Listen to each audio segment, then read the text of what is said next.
উপস্থিত বুদ্ধি থাকা কতটা জরুরি এই ভিডিওটা দেখলে বুঝতে পারবেন। দেখুন, এই মেয়েটি যখন নিচের দিকে আসতেছে তখন কিন্তু সে ডাকাতদেরকে দেখে যায়।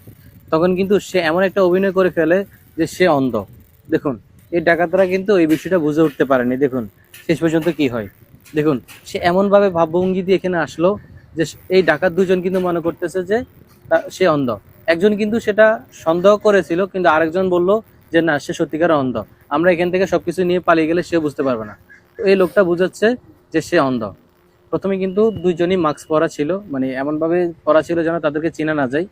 তো সেইখানে পরীক্ষা করার জন্য আসলো আসলে অন্ধ কিনা। দেখুন, হাত বাড়িয়ে এমনভাবে দেখতেছে যেন সে অন্ধ কিনা, এটা আসলে চেষ্টা করতেছে। যাক, এই লোকটি এতটাই কনফিডেন্স তার মধ্যে তৈরি হলো যে সে সত্যিকারে মনে করলো যে এই মহিলাটি আসলে অন্ধ। তারপরে দুজনই মনে করলো আসলে অন্ধ, দুজনে মাস্ক খুলে ফেললো, কিন্তু তাদের চেহারা কিন্তু এই মেয়েটি চিনে যাচ্ছে। দেখুন, দেখা যাক শেষ পর্যন্ত তারা কি করে, যে আসলে ধরা পড়ে যায় নাকি আসলে কিছু হয়। এর মেয়েটা কি করলো, মোবাইলটা নিয়ে পুলিশের কাছে কল দিতে চাইলো। কল দিল, দেখা যাক কি আসলে কি পুলিশকে কল দেয় নাকি অন্য কাউকে কল দেয়। তো ওই লোকটি আসলে ভয় পেয়ে গেছে, যদি পুলিশকে কল দেয় পুলিশ যদি দ্রুত চলে আসে তাহলে কিন্তু তারা ধরা পড়ে যাবে, এরকম একটা অবস্থা। দেখা যাক কি হয়।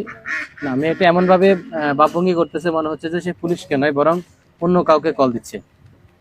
দেখা যাক শেষ পর্যন্ত কি হয়। অন্যজন কিন্তু আরেক দিক থেকে একটা লকার ভাঙার জন্য অনেক চেষ্টা করতেছে। লকার মধ্যে অনেকগুলো স্বর্ণ পেয়ে গেল, যেগুলোর দাম কিন্তু আসলে অনেক টাকা। আসলে এই মেয়েটি কিন্তু মনে মনে চিন্তা করতেছে যে কিভাবে তাদেরকে আসলে এখান থেকে তাড়া করানো যায় বা বেঁচে যেতে পারে। আসলে লক্ষ টাকার জিনিস তো সবার তো মায়া থাকবেই, কিন্তু এই মেয়েটার উপস্থিত বুদ্ধিটা এমনভাবে কাজে লাগালো। তো মেয়েটি চুল আঁচড়া হচ্ছে, কিন্তু সবাইকেই দেখতেছে, কিন্তু আসলে এই ডাকাতরা কিন্তু বুঝে না। এই যে মোবাইল নিতে লাগলো, একজন কি করলো, মোবাইলটা নিয়ে নিছে। এই লোকটা দেখুন তার কি বুদ্ধি, সে কি করতেছে দেখুন। সে এই লোক সম্ভবত এই মোবাইলের লক খুলবে, লক খুলে হয়তো এই লকারটি খোলার জন্য চেষ্টা করবে। হ্যাঁ, যেটাই বললাম সেটা হলো, দেখুন এই যে মেয়েটা এত চালাক, দেখুন